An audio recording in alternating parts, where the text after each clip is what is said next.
Good morning, good afternoon, good evening. We appreciate you hanging out with us again for Wisdom on Wednesday. I'm your host, I'm Ray, and I'm excited for all the progression that we've made. It's been a year. We've been hanging out every week, and I thank you for meeting me here. I thank you for telling your friends about it. I appreciate your comments and your commentary as we continue to grow this channel. We appreciate you pushing that algorithm. That algorithm had to obey, and I appreciate all the things that you guys have done, the things that you've shared. Thank you so much for your encouragement. As per usual, spending some time with God to see something that will be impactful, useful to all of us as we grow in this wisdom journey. I want to share with you today, wise friends, we have to learn to unpack. Wise friends, we must learn to unpack. As some of you may know, I spent some time in the military, and in the military I was in the unit called 11 Bravo. And 11 Bravo was only a small, cute name for what they call light infantry. The story is actually an oxymoron. It's called light infantry only because we didn't have heavy trucks to carry all of our heavy gear. We were light infantry because it was a small group of people carrying a lot of artillery, carrying a lot of defensive equipment, carrying a lot of things that we can get in and out of battle really fast. But during this training, during this exhibition, what I call it one of the hardest parts of my life is that we used to do these things called road marches. The road march was designed for us to be able to train if we ever had to walk to a particular destination. But while we're walking, being this light unit, we didn't have the luxury of trucks. We didn't have the luxury of things pushing and pulling us, but we had to carry everything we needed in our bags.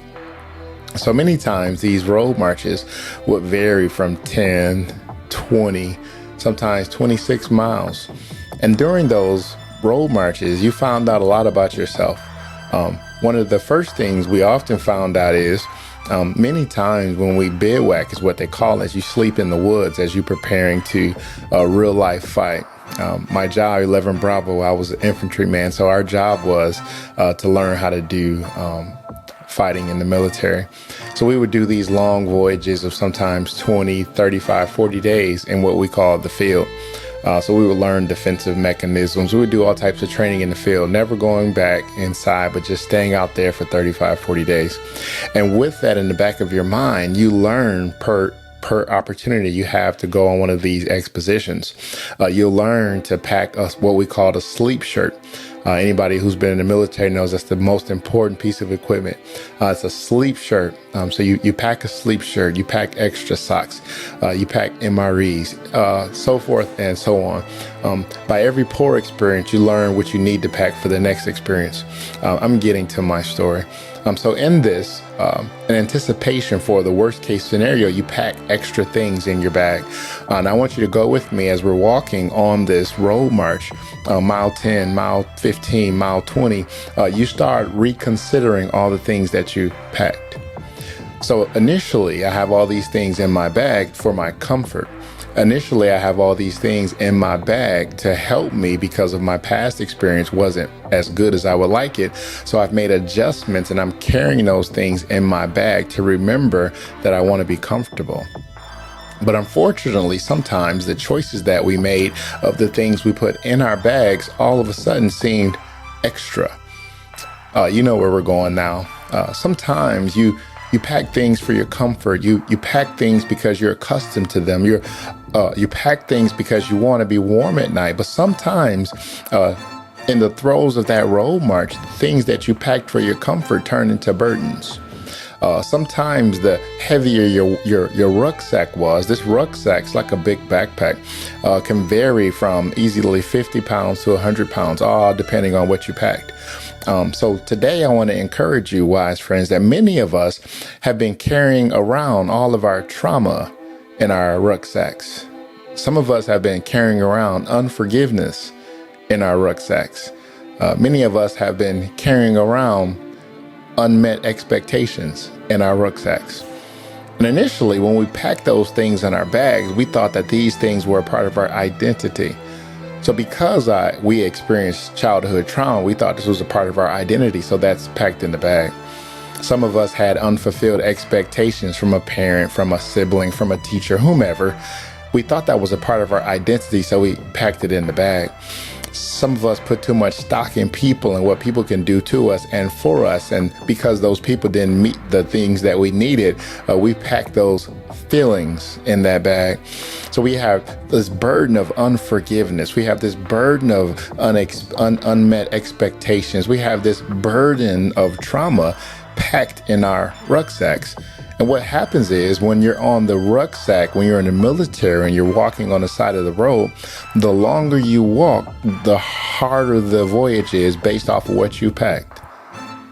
A voyage that wouldn't take as long seems longer because of the things that you put in your bag that you thought were necessary. Some of us have been walking around with unforgiveness because we thought that was a part of our identity, that we're holding this so that we're going to punish that person because they weren't who we thought they should be. But ultimately, I want to enlighten you today that the only one that's getting punished is you. I heard this old story and it says unforgiveness is like drinking acid and hoping that the acid that you're drinking is going to hurt the person that did you wrong. So ultimately, there's no freedom in unforgiveness. It's just a burden that you're carrying around in your backpack that has become your identity. It has you hunched over. It has your posture bad. And for some of us, it makes our lower back hurt. For some of us, it makes our shoulders hurt. We don't have an actual physical bag on our back, but we also still have the scars of those things that we packed in our bags. Sometimes it's hard for us to trust people because of the expectations that weren't met. And now we have projected somebody else not being consistent onto new people. And now we can't enjoy our current situations because of the low expectations we have now because of what other people did to us.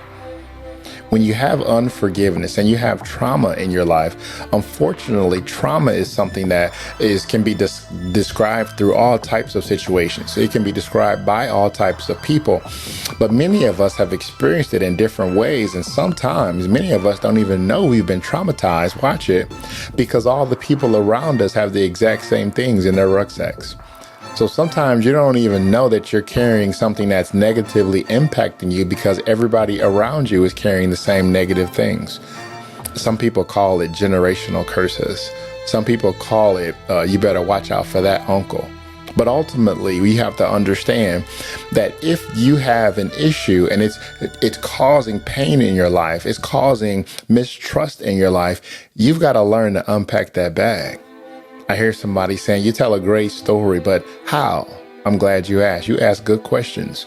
In order for you to get that unforgiveness out of your rucksack, you've got to forgive. As soon as you initiate forgiveness, your bag gets lighter. As soon as you initiate forgiveness, you've got to recognize that you've been carrying a burden that hasn't been doing anything good for you, but it's just been weighing you down. It's actually been keeping you single. It's actually been allowing you to stay in a space where you can't trust a man now because of what that man did to you in the past. You can't trust a woman because that one ran off and took all your money. There's some things that unforgiveness will do for you that happened in your past, but it will ruin your future. In order for you to live an effective life, you can't have this long expectation list that people should live up to the standard in which you think they should. Because ultimately, friends, we project ourselves onto other people. And when people can't be who we think they should be, we somehow think they've let us down. But ultimately, we haven't given them a fair shake. We're expecting them to think like us. We're expecting them to respond like us. We're expecting them to react like us. And that's unfair. So ultimately, we've got to learn to appreciate and accept people for who they are. And if those are the people for this particular season in our lives, we're going to rock with it. But if it's not the person for this season of our lives, it's time for us to part, and it's all good. But we have to get to the space and the place where we're not carrying around unforgiveness. We're not carrying around unmet expectations. Remember, the person that let you down 15 years ago is not the person that's trying to take you to the next level today. In order for you to live, you're going to have to learn how to trust. And ultimately, I feel sad and my heart is struggling because sometimes trauma can have you in a prison without walls. Sometimes trauma can have you on a leash that's no longer there. Trauma can make you feel like you can no longer breathe in a crowded room. Trauma will make you feel like something's wrong with you and you're just trying to exist. But something impacted you so severely that that thing is weighing you down. Your rucksack is too heavy. Your bag is too large for you. You've turned into a bag lady because now you've got to hold all your emotions in those bags. You've got to hold all that unforgiveness in those bags. You've got to hold all that unmet expectation in those bags. And now you don't have hands to live because your hands are full of hurt. Your hands are full of disappointment. Your hands are full of unforgiveness. And when you have your hands full with your past, you don't have time to hold your future. And when you can't hold your future, you feel stuck. You feel like you're walking in quicksand. You feel like nobody can understand you. Nobody can appreciate you. Nobody can ever speak life to you. Why? Because you're not open to it. Because your hands are full with all the bags you're holding. So I want to make sure that you understand that Jesus is available to take all those burdens away from you. Jesus is available to allow you to let those burdens down. Jesus is available for you to continue to talk to and reconcile and ask him to help you forgive every day. Somebody says, I've been trying to forgive. I don't know how to forgive. Every time I see the person, the pain comes back. Every time I lay my head down, I feel like I'm being used all over again. I'm with you. I'm right there with you. But you've got to ask this question. Am I willing to forgive every day in the same manner in which God forgives me every day? So when you get that weight off your chest, you can feel light, recognizing that I have the fortitude to forgive every day. And just because I forgive every day doesn't mean we have to fellowship. That person misused your trust. That person misused your name. That person misused the relationship. So just because you forgive, it doesn't mean that you start back where you guys ended. It means that now that you forgave, you have given this person a clean slate. And when you give them a clean slate, that means we're starting over. That means I don't talk to you the same way I used to. It doesn't mean I haven't forgiven you. Let's make sure we make that clear. But our relationship is starting over. I've got to start at point A with you again and build trust. But we have to be in the space where we're willing to start the forgiveness process. We've got to be willing to be in the state to say, I'm no longer going to live out of my trauma. I'm going to take that trauma and it's a part of my testimony. It's a part of who I am. But ultimately, that thing is not going to define me anymore. I'm taking it out of my rucksack. I'm taking unforgiveness out of my rucksack. I'm taking unmet expectations out of my rucksack. My parents were trying their best to do what they could at the time that they had with the finances and the resources they had. I can't no longer hold that over their heads because I didn't get what I thought I should have deserved. I can no longer hold back my life or my dreams because I didn't feel like I wasn't supported as a young person. I'm sorry that happened to you, but ultimately we've got to learn to unpack our bags. We can't continue to carry these things around and still want a vibrant life. We can't continue to carry these things around wanting everything to go in our way. But there are some things that can't happen for you until you let those things go out of your bag. It's time for you to take those burdens off. It's time for you to stop walking around with your body bent over because you're weighed down because of all the cares and the affairs going on in your mind. So I just want to encourage you today. Be sure that you learn to unpack your bag. There are some necessary tools in your bag. Your memories are in that bag. Your testimony is in that bag. Those things that you can think on and remember how good God is are in that bag. Keep those there. But I want you to look through that bag, metaphorically. Look for those weights that easily beset you. Look for those things that always keep you feeling like you're the victim. I want you to look in that bag and look for the victory. If there's not something victorious in your bag, it's gotta go. If there's something not in your bag that makes you feel like you can go another day, let that thing go. Unpack that bag and watch your life thrive. Watch your mood change. Watch your anxiety diminish because we're holding on to too much of our hurt and we're shining them up like trophies, admiring our pain, thinking about our pain over and over and over and over and wonder why I feel the way I do.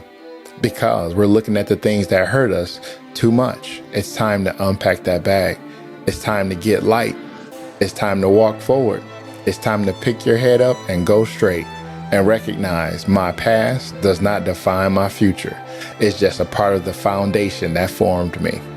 That's my word for today. This is Ray with Wisdom on Wednesday. Don't be afraid to unpack that bag. I want you to have a wonderful day and a blessed week. And remember that God cares about everything, especially you. Take care.